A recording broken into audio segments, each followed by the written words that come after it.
Okay, so today I'd like to tell you a little bit about 2D oxide interface superconductivity. That's a quite, let's say, interesting 2D superconducting system. So I'll try to review these topics here. I don't know if we will have time to cover everything, but hopefully we will be able to go through. And I will start mainly by a short introduction on the material we are going to be interested in, which are interface based on two materials, strontium titanate and potassium tantalum. So let's start. So this is the kind of system we are interested in. Basically, it consists of a thick strontium titanate substrate. So this material is really a commercial substrate. It comes like this. You can buy 10 by 10. You can even buy a wafer if you want.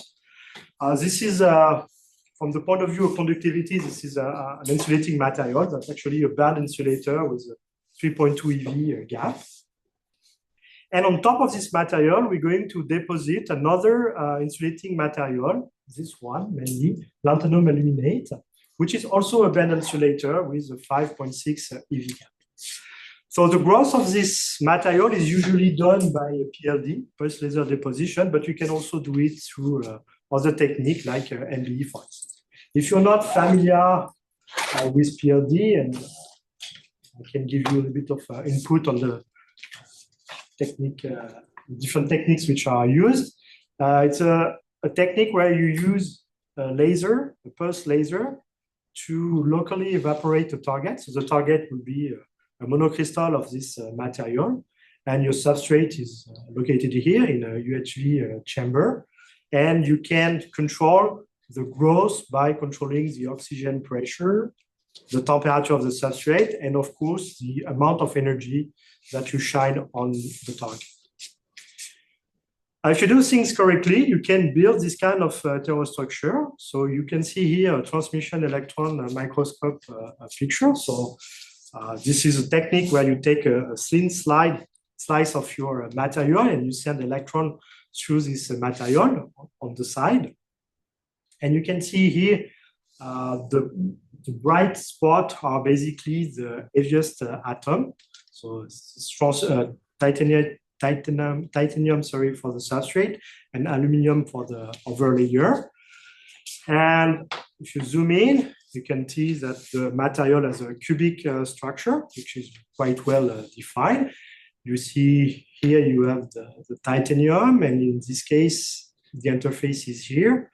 You can see the aluminum atom. You can even distinguish the strontium and the lanthanum. And if you do an effort, you can even see the oxygen using this technique. So this is the kind of system we are interested in. Lanthanum aluminate, 8-unit cell in this example, deposited on a thick commercial strontium titanate substrate.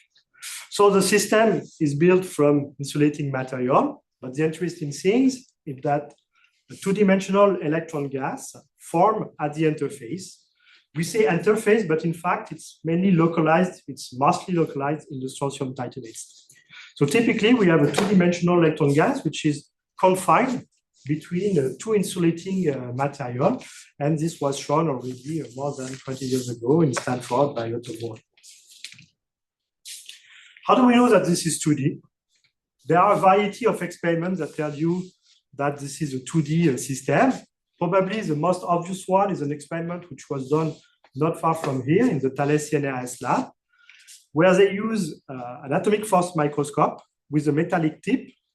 So if you put a counter electrode here, and if you come directly in contact, usually in AFM you measure only the force, but you can go to the contact and touch the material.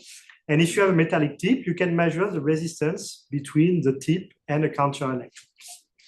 And here they scan the frontier between the strontium titanate and the lanthanum aluminate. And they found that the material is basically insulating everywhere with huge resistance, except in a very narrow region here at the interface, where the resistance dropped by several orders of magnitude due to the presence of this two-dimensional electron.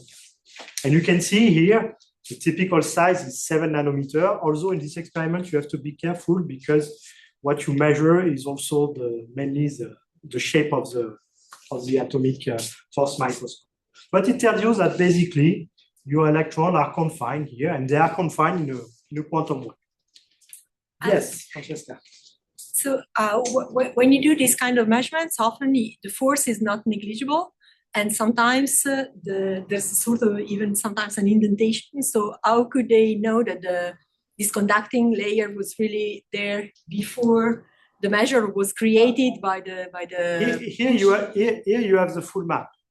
So you can see that in this region it's fully insulating, so you do not generate any conductivity. You only see the conductivity when you are at the interface between the two materials. Could be a coupled effect. But of course, I mean, if you zoom in, probably the resistance is not super homogeneous at the level of this scale here. Yeah. How important is the lattice matching here?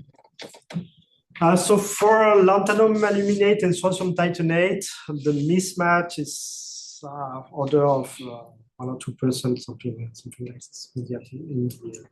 So it's 3.93 and 3.90 something. We could check that. If you grow less than 12 unit cell, you have a good epitaxial growth. If you go above 12, 15 unit cell, then you start to see some crack. So there are some relaxation mechanisms. Okay, so the system is a 2D electron gas, but in fact, it's even better than that because this 2D gas, it undergoes a superconducting transition at a temperature which is typically around 300 millikelvin. So that was quite a surprise when it was discovered in Geneva, in Jean-Marc Crispon group in 2007, because you start with two insulating materials, and at the end, you obtain something which is superconducting. Now we know that what really matters in this system is the strontium titanate. In fact, the overlayer does not matter so much in the sense that you can replace this lanthanum aluminate by other layer like lanthanum titanate, gadolinium titanate, or simply an aluminum oxide layer. Sorry, the question about nature of this interface. What happens if we have these two insulators separately?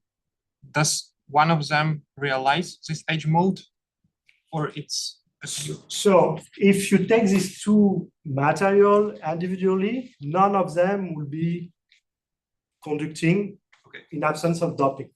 Okay. There are techniques if you want to dope the surface, but in absence of doping, these two materials are really insulating materials. Okay, so the conductance of this layer is purely due to the fact that we sort of create additional artificial. Yeah, we will see. It's purely due to the fact that we have some electrons that are locally doping the surface of strontium titanate. Okay. And we will discuss in a minute how can we generate this electron. Okay. Okay, so there are actually a variety of interface, but they are all based on strontium titanate. I will also show you a different kind. So the overlayer and the role of the overlayer is not so clear actually. So Earth superconductivity was discovered almost 20 years ago, but there is a more recent system discovered in 2021. Two papers published in Science at the same time, one in China and one in the US, where they reported the presence of a superconducting 2D gas in a potassium tantalate-based material, either with another layer of europium oxide or with another layer of lanthanum aluminate oxide. I should mention that this is not exactly the lanthanum aluminate oxide layer that I showed you, because in this example, this one is amorphous and not crystalline, which was the case with strontium titanate. So the important surprise here is that the TC now can be as high as 2.2 Kelvin. So that's more interesting if you think about what are the superconducting materials that are used nowadays. If you think about quantum circuits, for instance, people use mainly aluminum, and aluminum has a TC of 1 Kelvin. So having a new 2D system with a TC of 2.2 Kelvin is something which is interesting, and certainly it's almost 1 order of magnitude larger than what was reported in strontium titanate bands. So in this lecture today, I will discuss both the strontium titanate and the potassium tantalate based interface. But I have to tell you, one was discovered already 20 years ago, so we have more information on the system. And for the potassium tantalate, this is a little bit more recent, so there are many things that remains unknown at the moment. Here, I would like also to specify that these results are reported for an interface which is oriented along the 1-1-1 direction. The interface that are presented here was oriented along the 0-0-1. So the cubic is the structure is cubic. So 0-0-1 means that you go along one of the crystallographic axes. 1-1-1 means that you take the cube and you look at along the diagonal and you go along the diagonal. This kind of substrate, they are commercial, you can buy them. And what is interesting in this new system is that the highest TC, 2.2 Kelvin, is only obtained in the 1-1-1 orientation. You can see here a TM image, so you see that the cubic structure has been tilted. And there is, in fact, a strong orientational dependence of the TC. So you have 2.2 TC for the 1-1-1. If you take the 1-1-0, which is a 45-degree rotation along one axis, you have only 1 Kelvin of TC. And if you take, let's say, a conventional 0-0-1 orientation, it's barely superconducting. So with a TC of around 50 millikelvin. Yes. Does the orientation, there is a dependence of the critical temperature in the orientation of the ST? Or the strontium titanate? No, and this is something I will emphasize a little bit later. But in the case of strontium titanate based interface, the 0-0-1, 1-1-0, 1-1-1 orientation, they have all the same superconducting TC. So this is something which is different, and that actually makes the system a little bit exciting also for this reason. So, please, yeah. Excuse me, on the previous slide, so we can see different TC and resistivity in the normal state between several samples. Is it due to lack of reproducibility or different growth parameters? So indeed, the parameter of the growth control the TC, and it was found that roughly the TC scale with the carrier density, with the electron density. So in principle, if I'm correct, the 2.2 should have the highest density, around 10 to the 14 electron per centimeter square. So there is a trend which has been identified. It's not completely understood, but the higher is the carrier density, the higher is the TC. Now, the way you control the carrier density is not obvious, because when you do this kind of growth here, you can only play with the temperature and with the pressure, mostly. And this is not obvious what is the recipe to get high carrier density. So we are always more or less in this range from a few 10 to the 13 to typically 1 or 2 10 to the 14. So do you expect a monotonic dependence for the resistance too? Or does it mean that the width, the effective width is different? So it's not. Okay, so it's a bit complicated, but of course there is a Drude-like scaling of the, let's say, of the resistance with carrier density, but it turned out that the system is quite anisotropic in plane, so you really have to be careful to check how this was measured, actually. Okay, so let's see how this 2D gas can be formed, and before that, let's discuss a little bit these two materials. Why does this phenomena of building, synthesizing a 2D superconducting gas at the interface work for these two materials? In fact, we don't know, but what we know is that these two materials, they are quite similar in the sense that they are both quantum paraelectric materials. So if you're not familiar with quantum paraelectric, let's say that it's a material that would like to be ferroelectric, but it never reached the ferroelectric transition. Let me try to explain you that. The crystal structure of strontium titanate or potassium tantalate is so-called perovskite structure. So it's a cubic structure. You have the titanium or the tantalum ion in the middle of the cube, and it is surrounded by an octahedra of oxygen. Now, this titanium is charged 4+ in this case, and each oxygen atom are charged 2-. So if the titanium is localized at the middle of the octahedra, you see that there's no net polarization. Okay, the center of plus charge and the center of negative charge is at the same place. But when you cool down, in fact, this titanium, it will prefer to move in order to form some covalent bond with some of the oxygen atom.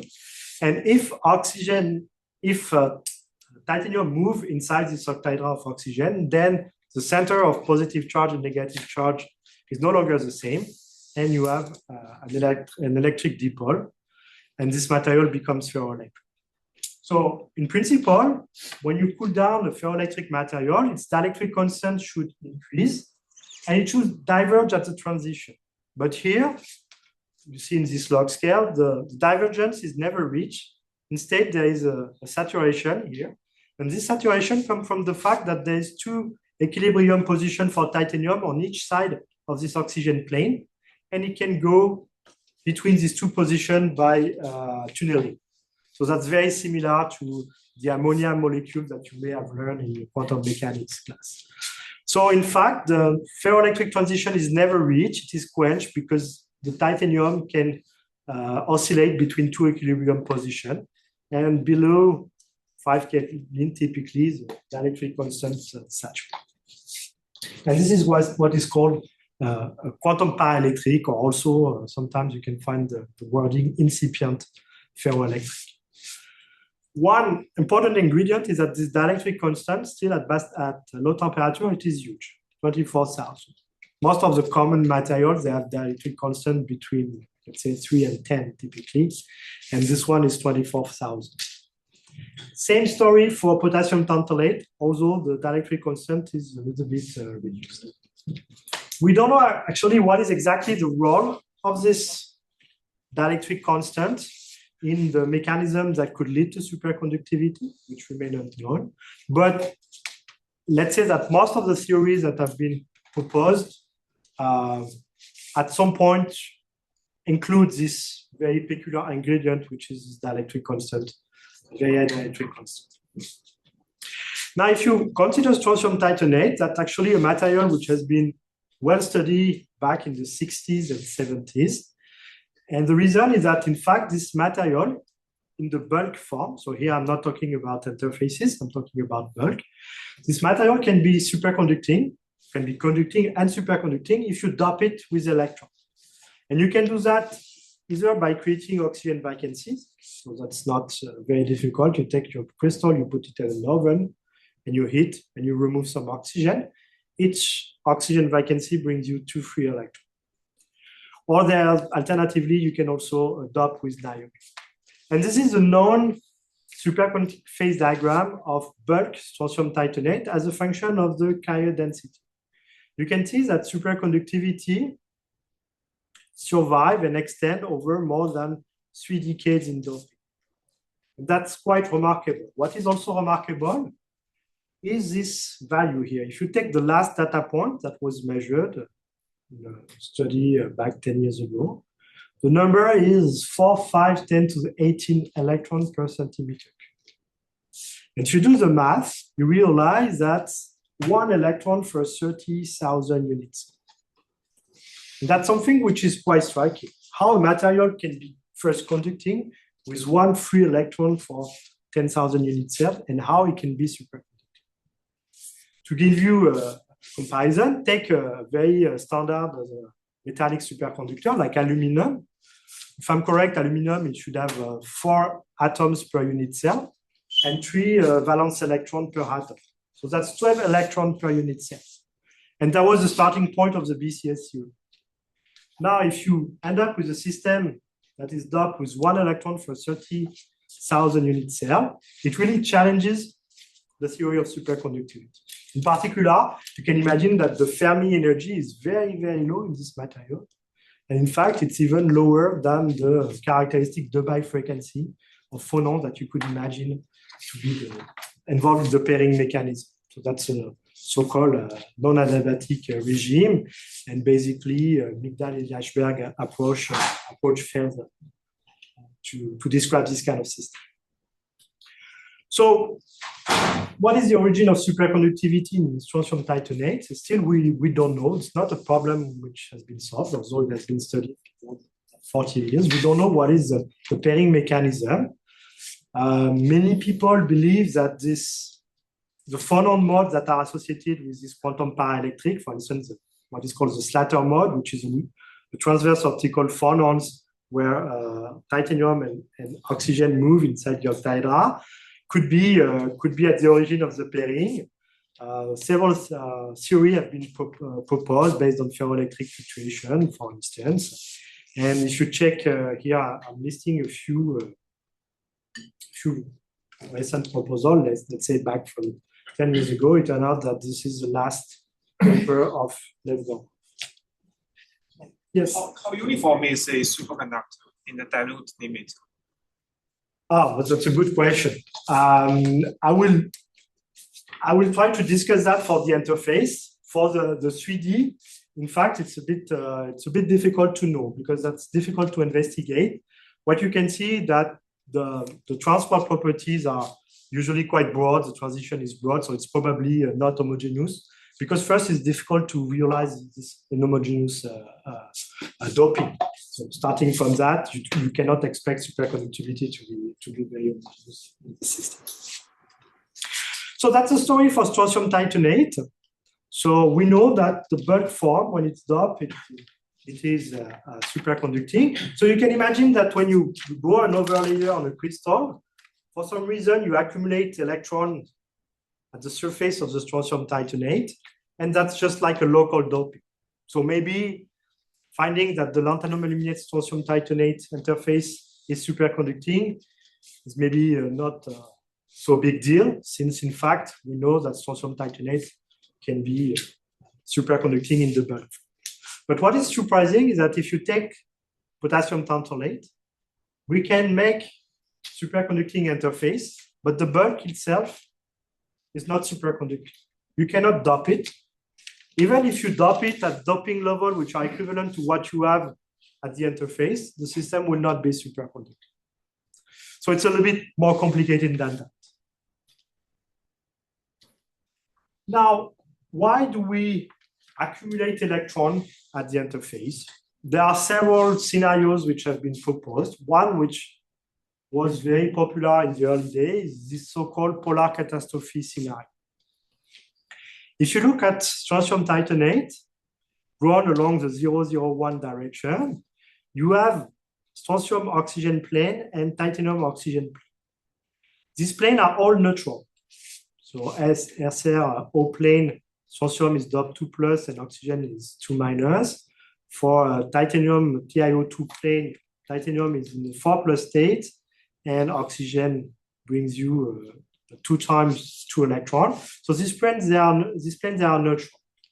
But if you start the growth on titanium TiO2 plane, the growth of lanthanum aluminate, the story is different because now the plane they are charged alternatively +1 and -1. So if you start to deposit this material and you grow many layers, what you see is that you have an accumulation of charge. It means that you have an electric field in between the layers, and then you start to grow a potential. And this potential will diverge as a function of the number of layers. Now, if you look at maybe this picture, it's something which is more meaningful. If you start to accumulate a potential, it means that the energy of the valence band here for the lanthanum aluminate will start to increase as a function of the thickness of your material. And this cannot go like this forever. And what happens is that when this level of the valence band of lanthanum aluminate is similar to the conduction band of strontium titanate, then you transfer electron at the interface in this quantum channels. That's a sort of hand-waving picture. And from the point of view of the charge, what you can do is transfer exactly half charge from the surface to the interface. In this case, you cancel this divergence. So that's a very seducing scenario, very intrinsic. One prediction of this scenario is that this transfer of electron can only occur if you have a minimal thickness of 4 unit cell for the lanthanum aluminate layer. And indeed, this is what is observed experimentally. So if you have less than 4 layers, you have a system which is not conducting. And as soon as you have 4 layers, the system becomes conducting. So that's an argument in favor of this scenario. At the same time, if you check the numbers, the transfer of half electron per unit cell should give you a density, a sheet density, electron density of 3.3 10 to the 14, and experimentally you fall short by a 1 order of magnitude. So the story cannot be as simple.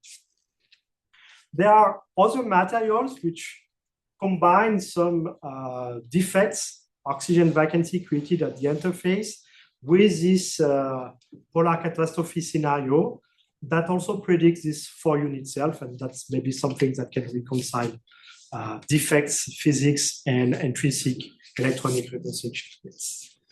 So my question is that this experimentally measured sheet carrier density, the fact that it is low, can it be explained by charge traps at the surface? Yes, I mean, charge, this is, I mean, I'm coming on the next slide to also a different scenario. I mean, clearly any defect that you can create, oxygen vacancy, cation diffusion, and so on, are possible mechanisms that can bring charges. Whether this is purely extrinsic or you combine it with something intrinsic, including this polar catastrophe, is something which is difficult to disentangle. But there are a simple way to make to the gas, as you know. For instance, you can simply create oxygen vacancy at the surface of a strontium titanate or potassium tantalate substrate. To do that, you evaporate a reactive metal. Aluminium works very well, for instance. At the surface, like this, aluminium will take some oxygen and be oxidized in aluminium oxide. And each vacancy of oxygen will provide 2 free electrons. So this is a simple mechanism to create a 2D gas. There's no polar catastrophe scenario, but at the end, you have a 2D electron gas, which is superconducting and which has the same properties, transport properties at least, than the one that you can generate in lanthanum aluminate. So there are maybe not one way, only a single way to create and to synthesize this 2D gas. For instance, in my group and in collaboration with a group of Manuel Bibes in the Thales CNRS lab, we use a lot this method, which has been first developed for strontium titanate, but we use it for potassium tantalate. So typically we sputter 1-2 nanometer of aluminum on a potassium tantalate substrate at high temperature. And aluminum gets fully oxidized. This we know by some spectroscopic tools. And we have a 2 electron gas, which is formed inside the potassium tantalate. And this we can also, so you can see here 2 examples in the 1-1-1 and the 1-0 direction that we 2D gas that are superconducting with TC of 2.2 and around 1 Kelvin in this example. So if I try here to summarize a little bit the properties of these 2 materials and the interface built with these 2 materials, for strontium titanate, we know that the bulk can be superconducting if we dope it. It has a TC of 300-400 millikelvin. All the interface that you can build with strontium titanate in the 0, 0, 1, 1, 1, 0, or 1, 1, 1 orientation are all superconducting with the similarities. So at the end, many people believe that this was probably the same mechanism, and this is maybe still true, because in the interface, we obtain a local doping, and we recover some of the bulk properties. But of course, there are more ingredients. For the case of potassium tantalate, the KTO bulk is not superconducting when you dope it. least nobody has succeeded in doing it. And there is a strong orientational dependence of TC. It is a maximum of 2.2 in the 1,1 direction, almost 0 in the 0,0,1, and intermediate value 1 Kelvin in the 1,110 direction. Gate tunability, I'll come to that in a minute. Yes. Are these two unique in the high electric constant? Or? Yeah. No, we can find other material, perovskite type of quantum paraelectric, even ferroelectric, like Huge dielectric constant? with huge dielectric constant. But these are the only two, my knowledge, that are superconducting. So maybe a new system will show up in the next year. I hope so. So let's have a look at the band structure of this system. And we start with the bulk. So if you look at in the periodic table, you see that titanium is derived from argon by putting 2 electrons in the 3D shell and 2 electrons in the 4s shell. In strontium titanate, titanium is in the 4+ form, which means that there's 0 electron in the 3D shell. On tantalum, it's a little bit more complicated because you have also the 4F electron, but then you have 3 electrons in the 5D shell and 2 electrons in the 6s. And since tantalum is in the 5+ form, then again, there's no electron on a d orbit. Now, the band structure of this material, if you compute it, you find that the conduction band is built on the d orbital of the titanium or the tantalum. Now, because they are in this perovskite structure, the 3D orbital here, because of crystal film, are split in 2 groups, the T2G and the EG orbital. And in fact, the T2G are the one that you're going to fill if you start to dope this material, either in the bulk form, but also at the interface. So the conduction band of this interface, based on strontium titanate or potassium tantalate, correspond to adding electron in this T2G orbital, meaning the dxy, dyz, and the zxz orbital. This is something that you can check by some spectroscopic tools. For instance, if you use X-ray photoemission spectroscopy, if you start on a substrate, you find this is obtained for the 4F core level of tantalum.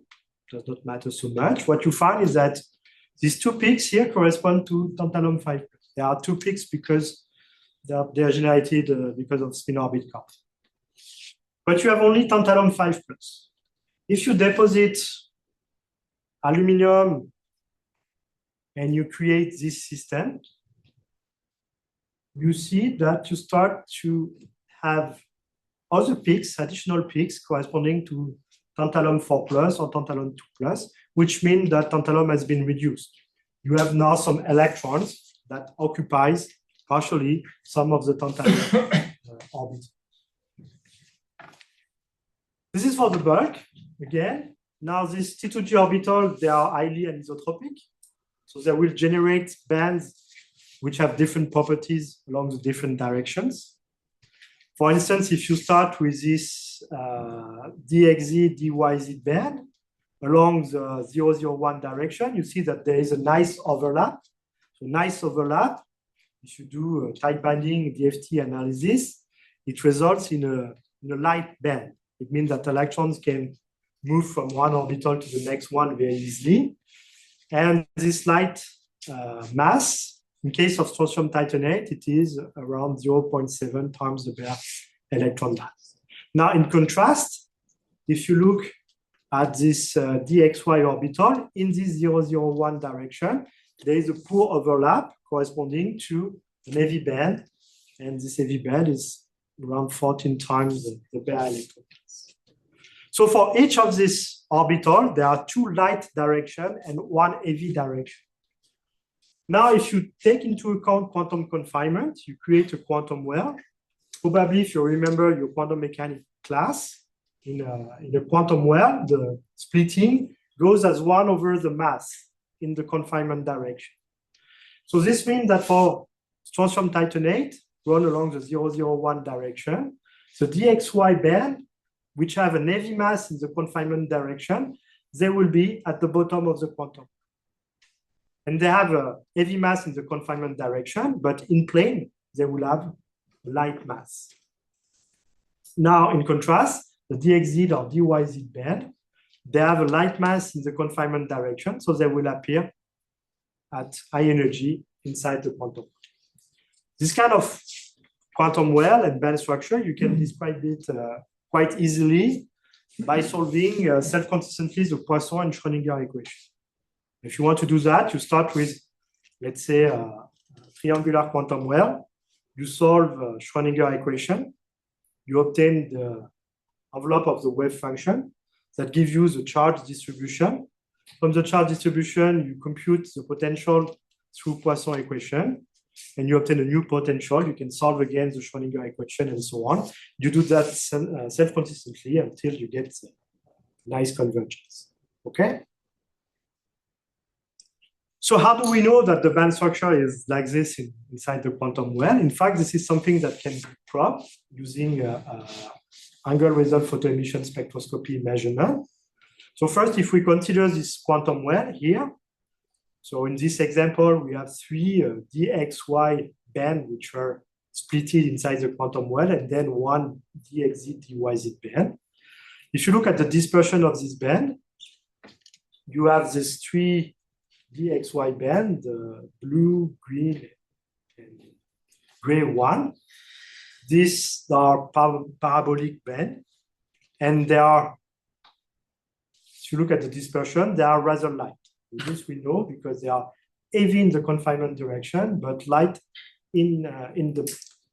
And somewhere here you have this heavy band that corresponds to the DXC DYZ band that sits at the top of the quantum. And maybe you have another replica of this DXY.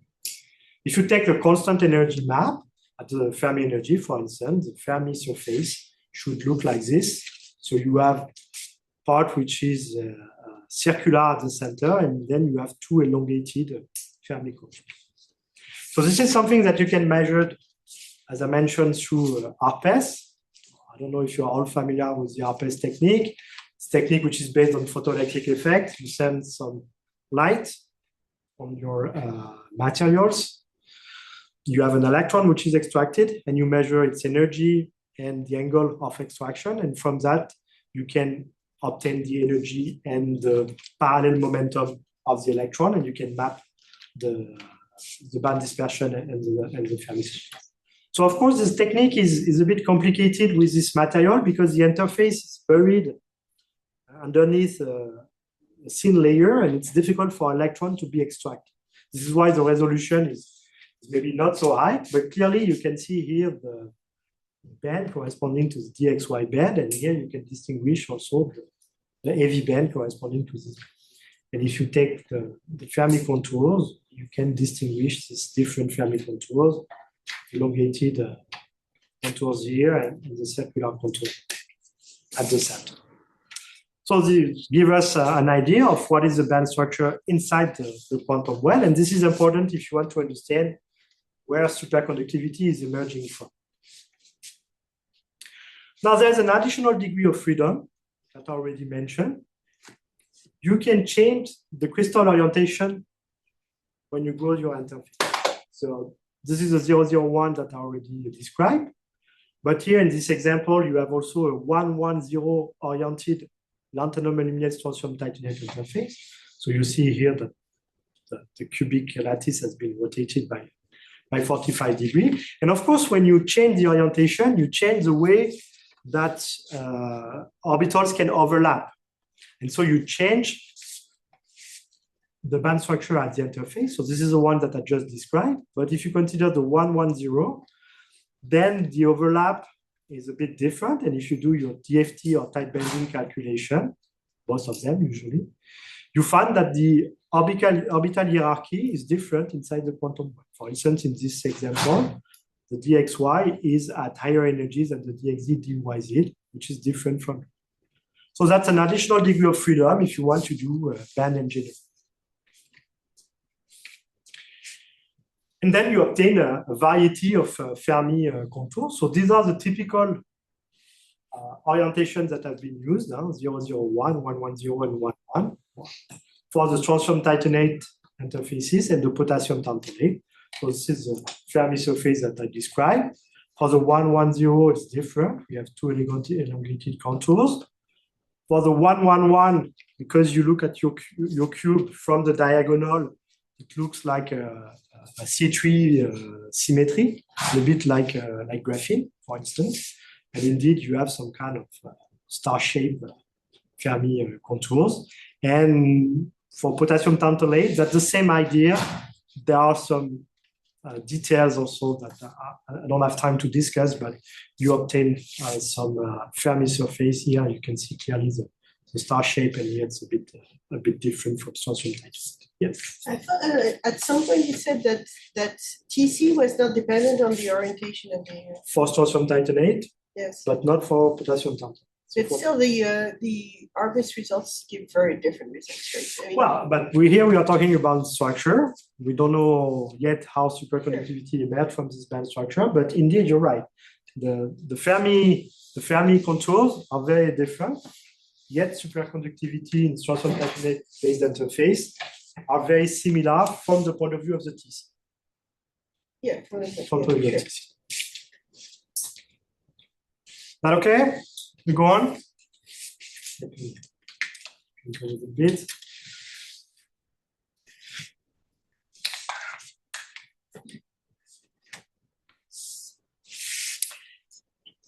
Okay, now we're going to discuss a quite important feature of this interface. I think I already mentioned that strontium titanate bulk was very dilute system. Dilute means that the density of electron is low. And it's also the case for the interface. It's not as low as in the bulk, but typically in this 2D gas, either for strontium titanate or potassium tantalate, the density is of order of 10 to the 13, 10 to the 14. That's 2 orders of magnitude higher than what you can find in a typical quantum well in gallium arsenide, for instance. But that's 2 orders of magnitude lower than in the metallic system. Okay? And then it means that you can maybe tune this density by electric field effect as you do with the semiconducting heterostructure. So here the idea is the following. You put a metallic electrode on the backside of your strontium titanate. Here, in fact, you build a sort of plate capacitor. And as you learn, in the plate capacitor, the charge can be changed by applying a voltage between the two plates. And this is what people have tried here. If you apply a gate voltage between this two-dimensional electron gas, usually it is put at the ground, and this gold electrode, you can add electron in the 2D gas if you apply a positive voltage in this geometry, or you can remove electron from this 2D gas if you apply a negative gate. And typically, you can remove plus or minus 50% using some voltage which are decent, like typically we can apply 200, 300. Usually you don't want to apply 1000 volts in your cryostat. You don't want to burn your life. And what happened here is that if you change the carrier density, it will affect superconductivity. And for instance, you apply a negative gate voltage, you remove electron and you suppress superconductivity. The TC goes to 0 here. And if you go on, you go to an insulating transition. Now, if you apply positive gate voltage, you can add more electron. It goes through a maximum and then it decreases. That's a sort of dumb shift. Yes. Sort of the same question as before. So you would expect that after dome carrier density goes down and resistivity should go up again. So is something else happening there? Well, I mean, the resistance decrease as a function of gate voltage, which means as a function of electrons that you add, which makes sense. Yes. You increase the electron density, the resistance decrease. What is not trivial is why superconductivity increase first and then decrease. This, I'll try to discuss it in the next. Yes. I was going to ask before, but is there piezoelectricity also in the STO? You can find some piezoelectric domain, indeed. So is this going to matter if you apply an electric? It certainly matters. In fact, the situation is a bit more complicated. So first, when you apply a gate voltage, you have an electric field in strontium titanate, and the dielectric constant itself is electric field dependent. So you have already an electric field that modifies your dielectric constant. Now, in what matters, which is the strontium titanate in which this 2D lives, you have domains, because I mentioned that strontium titanate is cubic, but in fact it undergoes several structural phase transition when you cool it down, tetragonal transition in particular, and then it is known that it forms some domains, and this domain, some of them can show piezoelectricity. So it plays a role in terms of disorder. Now on the intrinsic mechanism of superconductivity, we don't know. But it's one ingredient, one additional ingredient in the system. So we have this phase diagram here on strontium titanate based interface. Whatever is the overlay layer, you always have this dome-shaped phase diagram. And of course, a dome-shaped phase diagram in superconductors is not something which is completely new, because not most, but many families of superconductors have phase diagrams that show a dome shape. So there is always a reason why superconductivity emerged, and then there is a reason why superconductivity decreased. And I'm not saying that this is the same reason for all these materials, but you find a dome here for cuprates as a function of Hall concentration. And this one, you need to do chemistry to vary it. You cannot do it with gate voltage, not in an easy way.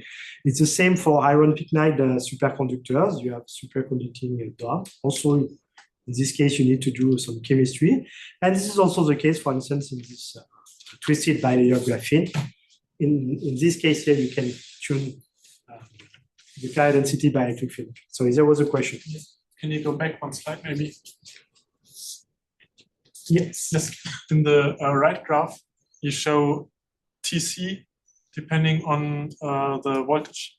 And in the so you have the resistance in color scale, temperature and gate voltage, and the blue part here corresponds to zero. Yes. And in the other graph, you show T BKT. And I want to know what's the difference between TC and T BKT, because I see that T BKT is finite below 0 volts, and TC is not. So the TC at the end in these two examples is, here you have 300 milli-K. In this example, it's more 200 milli-K, but it's very sample dependent.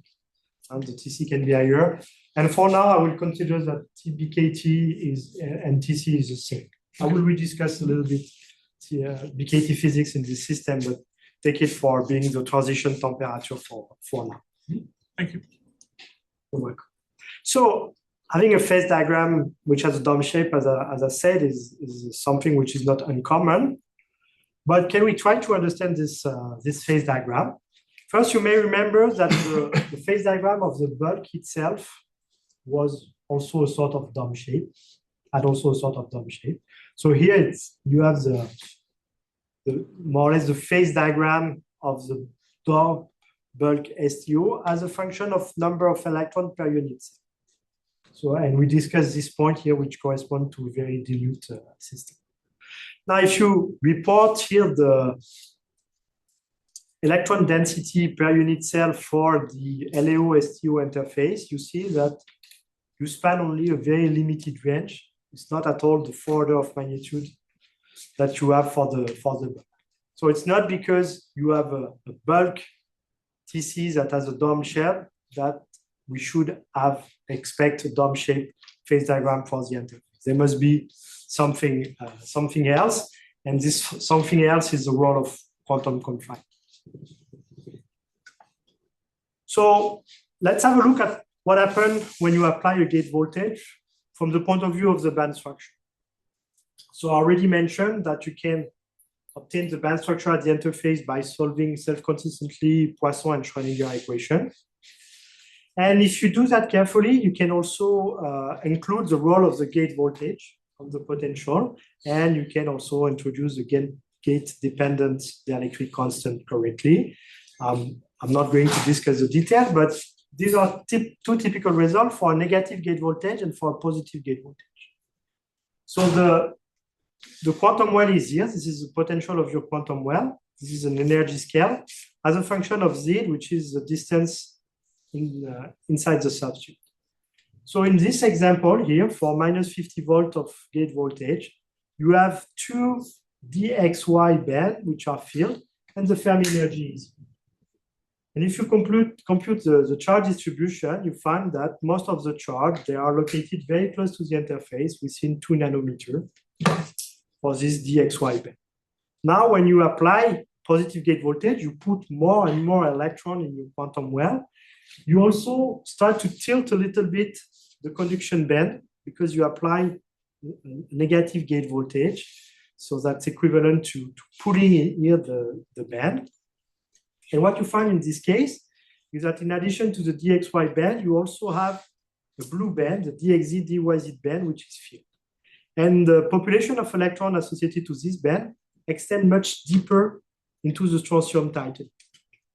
So you see that adding or removing electrons also generate what we call Lifshitz transition. So transition in the band structure when you start to fill some bands at higher energy if you put more electron, or you empty them if you decrease the electron density.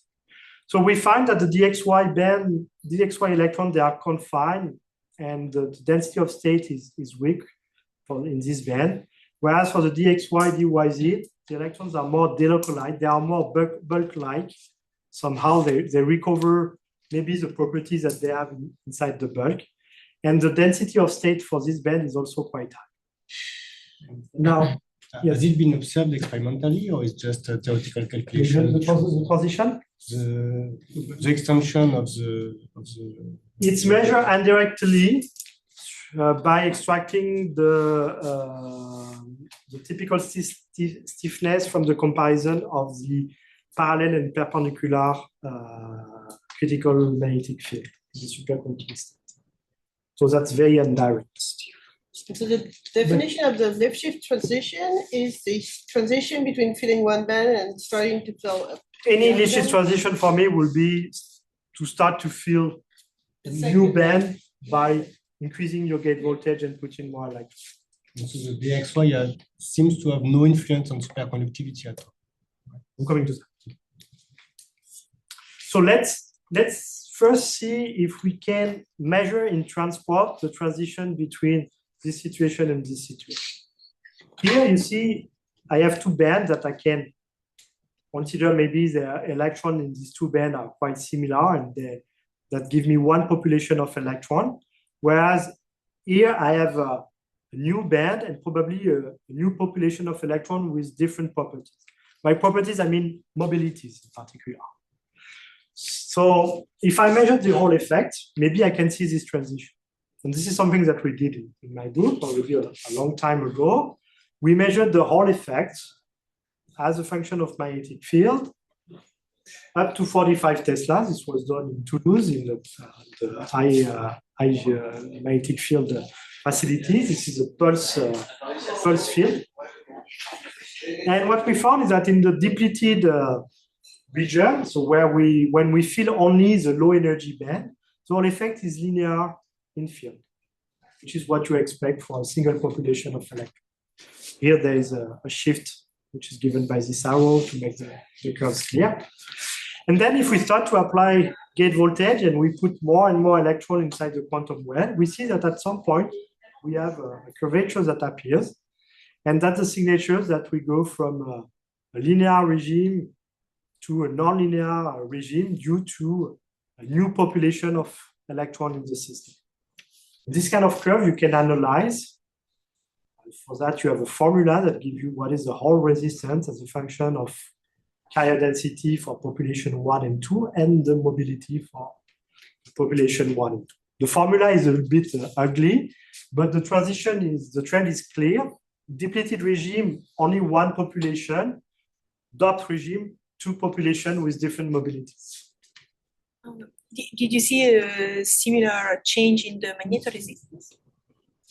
In the magnetoresistance, it's a bit more complicated. There are spin-orbit coupling also, and we cannot see really clearly the two populations in the magnetoresistance. But I mean, if we have time, if you want, I can describe. So if you do this kind of analysis, you fit this data. We have also other means of control. We can measure the gate capacitance that gave us what is the total variation in carrier density. We can also extract from the conductivity, such as we can get these numbers being rather confident. So in the depleted region here, we have only one band. And in this region here, when we start to see the nonlinearity, we have a second band that appears. It has a low density, which is here. So density, which is typically 10 to the 12, whereas the total density is 10 to the 13. But these new electrons that you put when you apply a positive gate voltage, they have a much higher mobility. And we interpret that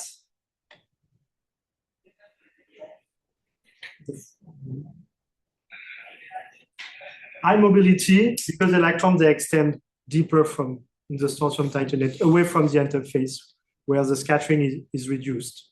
So this is why they get a higher mobility. There's also an important trick on the dielectric constant, because here the electron recover a high dielectric constant, which means better screening than electrons which are localized very close to the interface. That's a bit technical.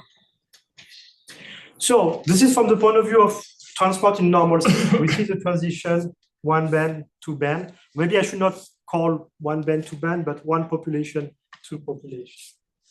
Now, if I try to superimpose this picture here with the superconducting dome that is here, you see clearly that superconductivity emerged when we have this second population. So this is how we interpret, and this has been also suggested in other papers in other group. The superconducting transition is matching the Lipschitz transition when we start to feel the dxz, dyz band with electrons which have a higher mobility. And one important ingredient for that is that this band here have a much higher density of state than the dxy band. The density of state is very important for superconductivity, as far as we understand the paradigmatic BCS theory, because TC, or the gap energy, is roughly given by this exponential -1 over n, where n is the density of state and v is the period. So having higher density of state is always good for superconductivity. And so if it's phonon-induced, no? We don't know what is the mechanism. I think you go a little bit beyond that. Having density of state, even if it's not driven by phonon, is something which is in principle good for superconductivity. But you're right, that's a pure BCS application. I don't know anything else. This is a pairing potential. Yeah, so the pairing potential here can be whatever it is, but the density of state in principle is important. Okay, so the factor in density of state is a factor 4 between these two bands, and it comes into an exponential. So you understand that this really boosts superconductivity and make it emerge. So that's one proposal for the emergence of superconductivity in this system. So this is summarized in this scheme here. So in this region, we have only low energy dxy band which are filled. And here we at this quantum critical point, we start to feel the dxz, dyz band, which extend deeper and which triggers superconductivity. Now, the more tricky question is why superconductivity start to decrease at some point. You could think that the higher is the density, the better is for superconductivity. The best it is for superconductivity. In fact, this is not very obvious. For instance, with a simple BCS approach, it's not very clear if having more electron is better or not for superconductivity. But what can make it decrease? And if I'm honest, I can tell you that there's no consensus on the question. So I can explain my view and the view of others, but at the moment, there's no consensus. The first proposal by the Geneva group was to look at the evolution, not as a function of the carrier density in 2D, but the carrier density in 3D. Because here in the plate capacitor geometry, we add electron in the quantum well. So the carrier density in 2D can only increase. But if the thickness of the 2D gas changes, then the 3D density maybe can change in a non-monotonic group. And because here electron delocalize deeper into the strontium titanate, indeed, the extension of the 2DEG in the Z direction increase. And that comes with maybe a decrease of the 3D electron density, even if in terms of total carrier density, the number is only increasing with gain. And so they propose that, in fact, the TC as a function of the 3D density follows this kind of behavior. So it starts to increase, and you put more electron. At some point, the 2D gas thickness increase, and therefore you put more electron, but the electron density, because the thickness increase more rapidly than the number of electrons that you put in the quantum well, this TC could follow this line and decrease. So that's one proposal. Okay, stupid question. This cannot be checked experimentally? Well, again, that's very, how do you measure the extension of your 2D? This is at low temperature. Okay, so this method you showed, like with AFM, with a conductive tip. So the conductive tip experiment, you can do it at high temperature. It's not exactly the thickness of 2D gas. There's a convolution. With an STM, it should be possible. Yes. But very complicated. Actually, very, very complicated. Then you have several experimental techniques. You can do transport, you can do optics, you can do X-ray and so on. You can get some insights, but it's very difficult to really measure this signals. Okay, but still computing it from theoretical considerations. We can compute it using this simple kind of approach. And in this case, yes, it's true. The 2D gas extend, and the carrier density may not. But you see, the carrier density in total may also not be fully meaningful because not of all the electrons may matter. If you consider only the blue one are the superconducting one, it's not the same than counting everything. So it could be checked experimentally. It turns out that it's very difficult. So the way it has been done here is by not entering into the detail, but you know that very well. You measure the perpendicular magnetic critical field, XC2, and the parallel one. One gives you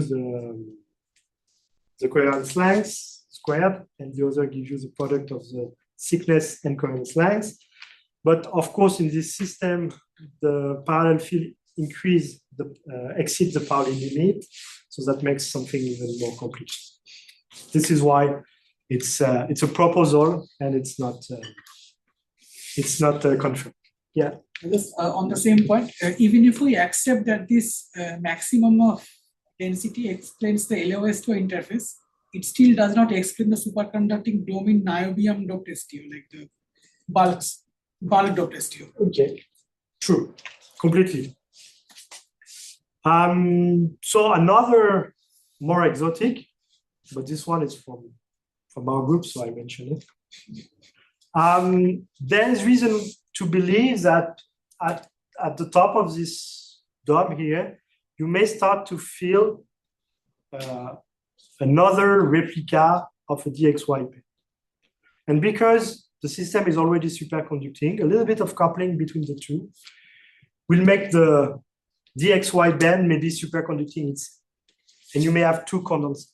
So having two condensates in two bands, Usually it's favorable for superconductivity, except if the coupling is repulsive between the two colors. In this situation, then you start to destroy superconductivity. This is something that was predicted here, and that something that we believe is possible. And I will show you also another experiment, but it starts to be a little bit technical. So take it as a possibility, but maybe there are another explanation beyond that. So far I talked mostly of the phase diagram of strontium titanate. You have also a phase diagram for potassium tantalate based interface. This has been derived in the first original science paper, where you have this dome shape also with a maximum TC of about 2 Kelvin.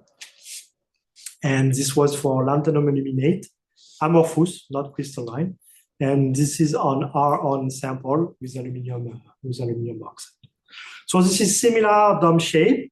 Of course, because the 1-1-1 orientation is different from the 0-0-1, the band structure and in the quantum well is different. So at the moment, there's no obvious link between the band structure and superconductivity. It's too early to say something. So I cannot tell you why superconductivity emerged here and why it disappeared here. At the moment, you have no idea on that.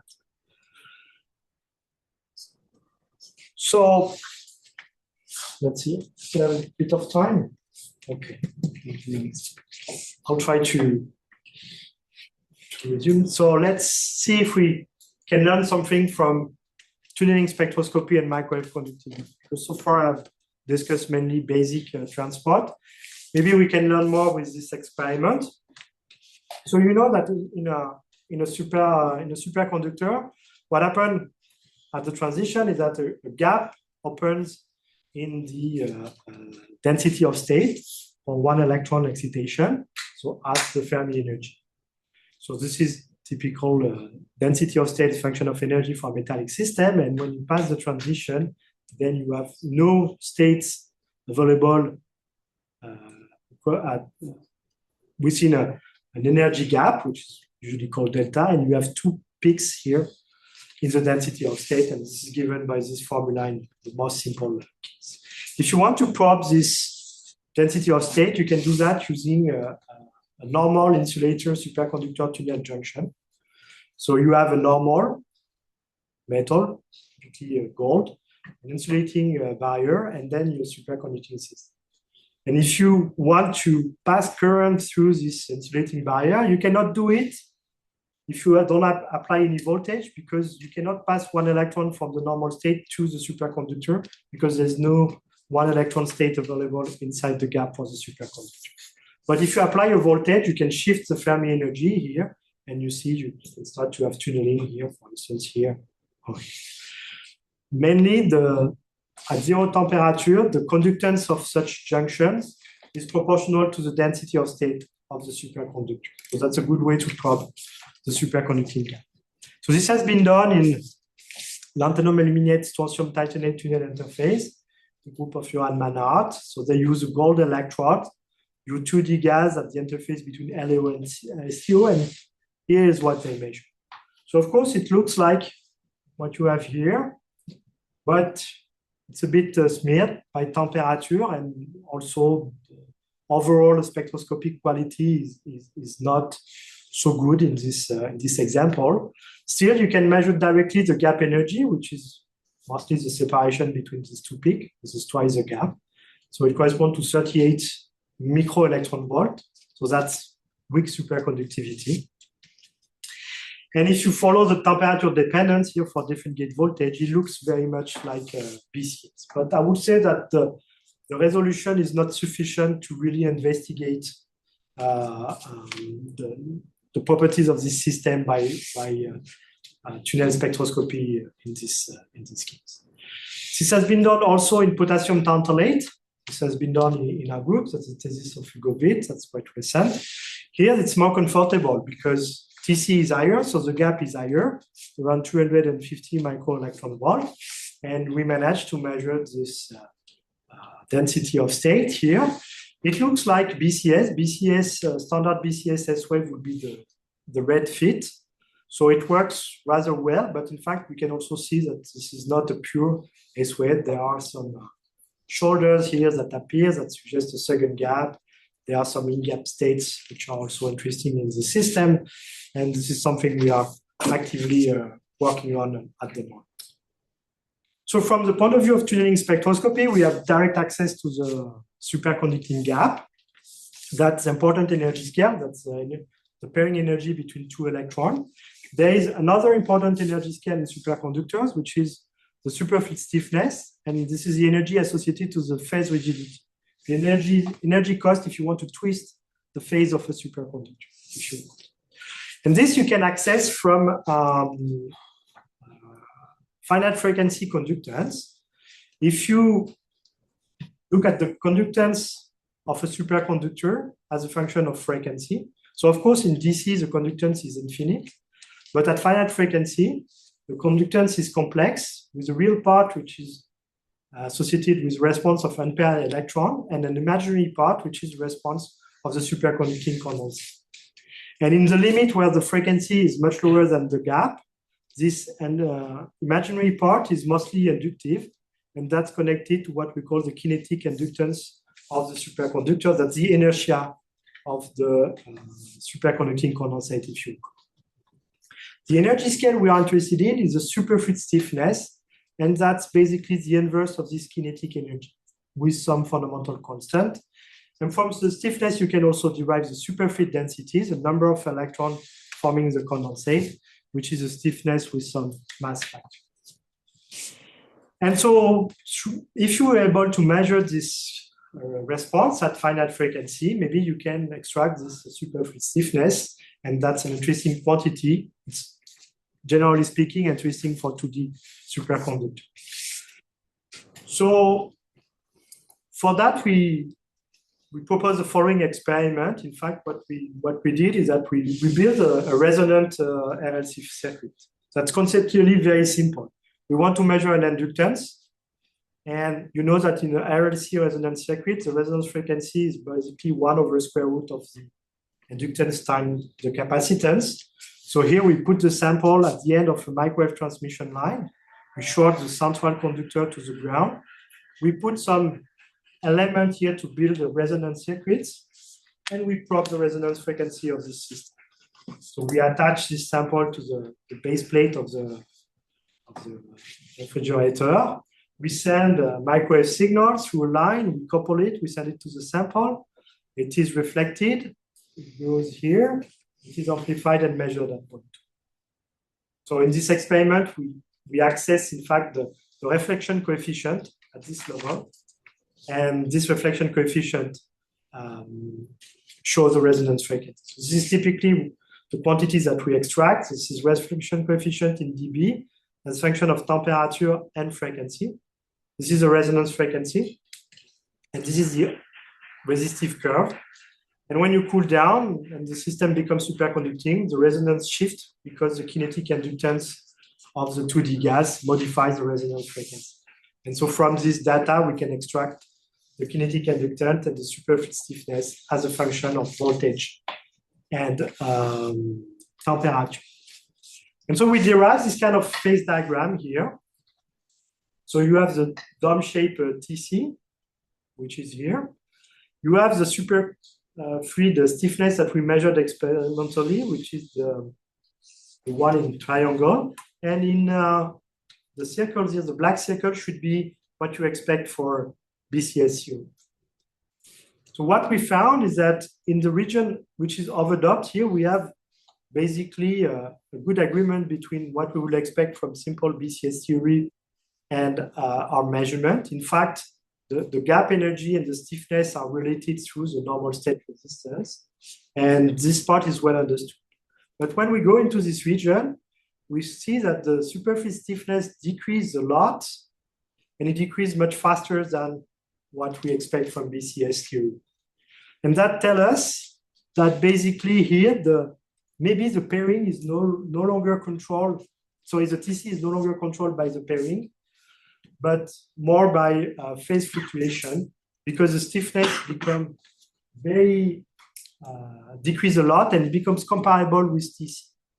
When the energy scale of the stiffness is comparable with TC, it means that TC is controlled by the phase rigidity and the phase fluctuation and no longer by electron pair. So this is what we propose for this system. The more we adopt by removing electron, the more the system becomes fragile, and TC is suppressed by the loss of phase coherence more than by breaking the Cooper pairs. In fact, the phase fluctuation here, they are probably reinforced by spatial inhomogeneity. Maybe I'll skip that, but this is a way we see this interface. Instead of something which is fully homogeneous, we have most probably some islands which are superconducting. They live on a 2D metallic system and they are connected through Josephson effect. And so if you have a positive gate voltage with a high density of electrons, this system may appear to be quasi-homogeneous, in fact, with islands which are very well coupled. But when you start to remove electrons, the system is dilute. And at the end, what you obtain is something that can be just percolation through these puddles rather than an homogeneous system. Okay. And in line with this phase diagram, we believe that this region here is a region where the system is really a dilute array of Josephson junction, whereas this part is dense array and very much VCS line. So the origin of this disorder is probably related to some material issue. I mentioned piezoelectric domains, maybe some ferroelectric domain. They can be imaged by some squid technique, for instance. So we know that the system the material is homogeneous, but it could be also intrinsic. For instance, there are some calculations that predict that the system should separate into dense region and region which are more dilute. Also, mostly an effect of spin-orbit couplings that I haven't discussed today. Yes. Can you say something about the ratio to delta over TC? And does it have a BCS? So, did anybody very weak coupling coupling limit for this part here. Which part? For this region. So well, okay. Well, you see, I mean, delta is 1.76 kBTC. That corresponds to the BCS. So basically, the BCS line here is calculated using as delta 1.76 kb. So it's not a direct measurement, but this is also consistent with what measured in tunneling. So weak coupling limit seems to be fine for strontium. In potassium tantalate, we found that it could be maybe stronger coupling, like 2.5 or something. The Josephson junction limit, what would the intervening, you have this picture with superconducting islands, so in between it would be insulating? Metallic, I would say. So if I have to speculate, if I'm authorized to speculate, I would say that in this region you have the DXZ, DYZ band which are filled, and in this region here they are less dense and only the red band, the DXY band are filled, and the system is metallic. And of course you have some proximity effects, but that's speculative. It's almost time, so I'm going to skip the multi-gap superconductivity part, and I would like to conclude with some perspective on devices. So we have a system, well, we have two systems. These are 2D superconductors. We can control the TC with the gate voltage, and therefore you may think that's an interesting platform. People use graphene, people use aluminum circuits. Why don't we use this superconducting 2D gas that we can control with the gate voltage? So people try to make devices. For instance, you can make some kind of transistor-like. So instead of gating with a back gate, you can gate with a top gate, and you can derive this again, the phase diagram. Recently, we did it also in our group for this potassium tantalate. So we can apply a top gate and make a sort of transistor here. We also showed that you can operate it at a few kilohertz, not so high frequency, but that's something that could be optimized maybe. And in fact, you can go also to smaller scale. You can try to make mesoscopic devices.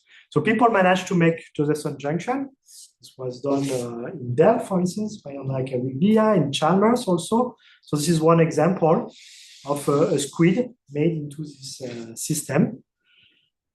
You can make even smaller devices. So this is one-point contact here, where you have two electrodes that allows you to pinch the channel.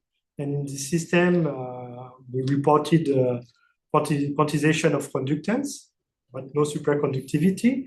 There's also the group of Jeremy Levy, who is developed a technique to write conducting circuits using atomic force microscope tip and some magical chemistry in between that nobody else knows how to do.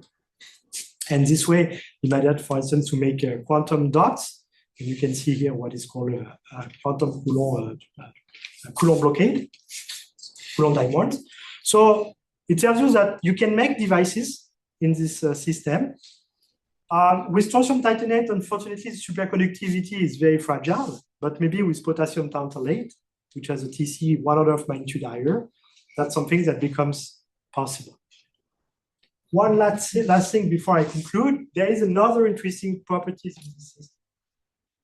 Because the system breaks the translational symmetry at the interface, it means that you have a macroscopic electric field at the interface, and the electrons that move in this macroscopic electric field, they feel a spin-orbit coupling, a strong spin-orbit coupling, which is called Rashba type of spin-orbit coupling. And this is something which is quite interesting. It couples the degree of freedom, the K vector and the spin degree of freedom. It gives the spin texture to the Fermi contours. So it means that on the Fermi surface, instead of having two spin states equivalent, now we have a spin which is a well-defined orientation, and the spin is winding around this Fermi contours. This is something that can be probed measuring magneto resistance or magneto-conductance. This is also something that can be useful to perform spin-to-charge interconversion through something which is called inverse of the direct Edelstein effect. This is also a phenomena, the amplitude of the spin-orbit couplings that can be controlled by electric field effect. So that's interesting. That opens some perspective towards spintronic devices, because having a system in which you can perform spin to charge or charge to spin conversion is interesting in the perspective of spintronics. I'm not going to describe that, but this is something which is quite interesting. And of course, if you mix spin-orbit coupling and superconductivity, in fact, you could, in principle, obtain some unconventional states, which are called topological superconducting states that accommodates weird modes called Majorana zero energy modes. And this has been a direction for the community working in this system. Achieving topological superconductivity has not been possible with the non-anomaly strontium titanate system because superconductivity is too fragile, but maybe it would be possible to do it with this new potassium tantalate based interfaces. And I think it's time to conclude. So I'll leave you with a few take-home messages that summarize the main things that we know on this system. Thank you for your attention.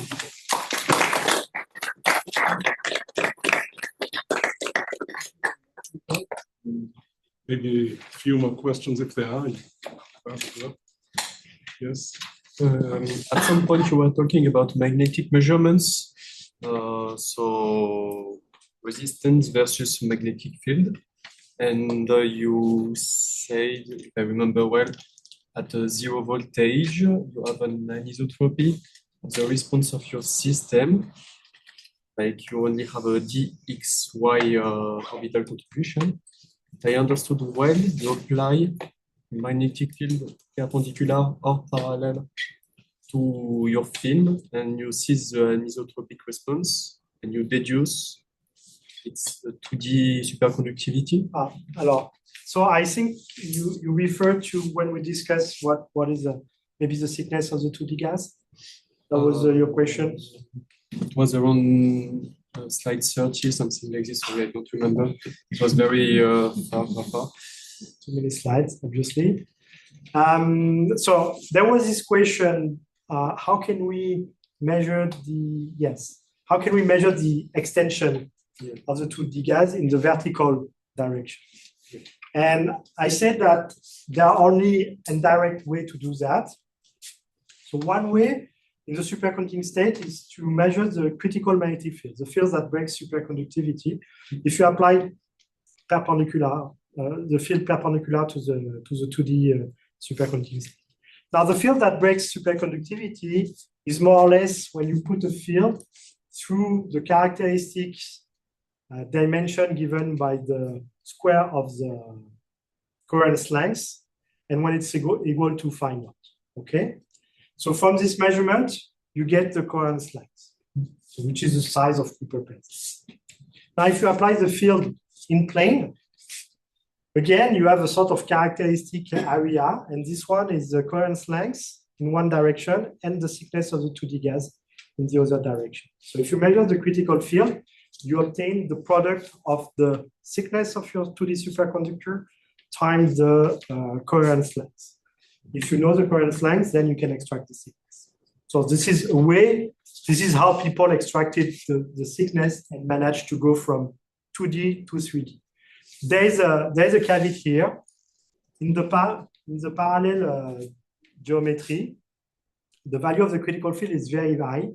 In fact, it exceeds the values that you need to break the singlet state, which is called the Pauli limit. And this is not really understood. So the value that we have, we don't know exactly if it's an upper bound for the thickness or if it's something which is meaningful. I hope I understand. I understood the question and answered it correctly. That's a question for now, right?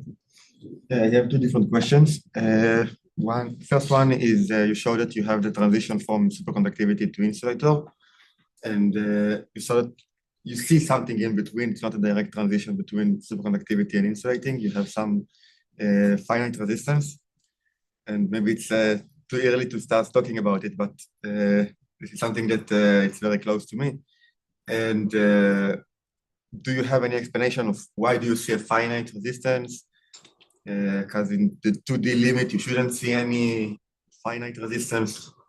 So for instance, in this kind of curve.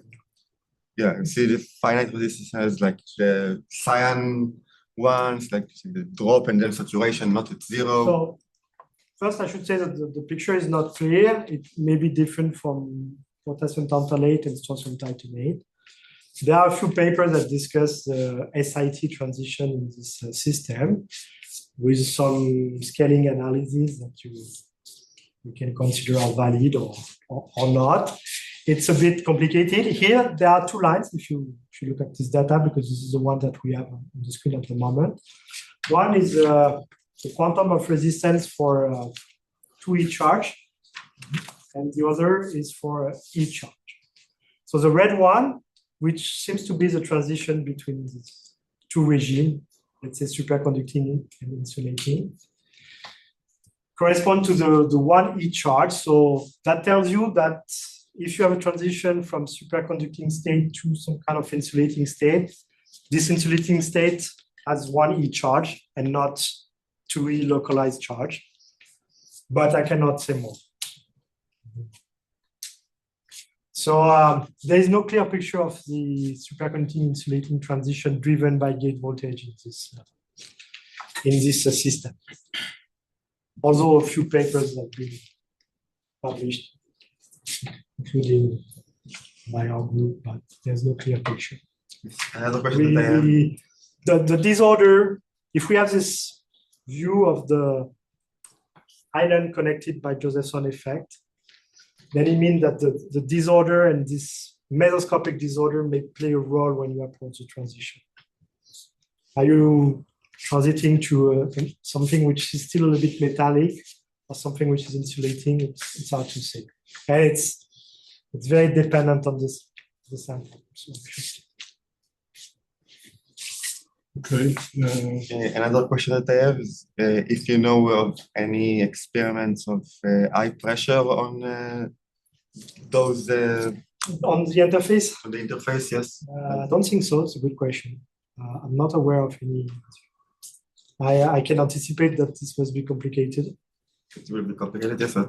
I mean, I can assume that if you apply the pressure on the top layer, you will simply crash everything. But okay.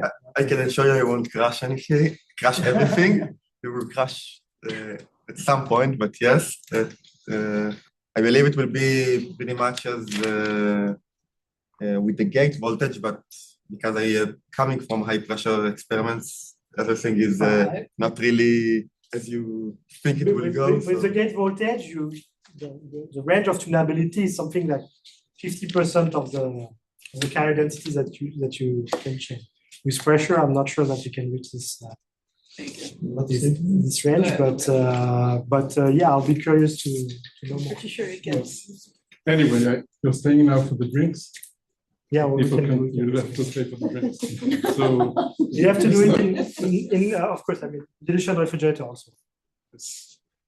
Okay, so thank you very much, Nicola.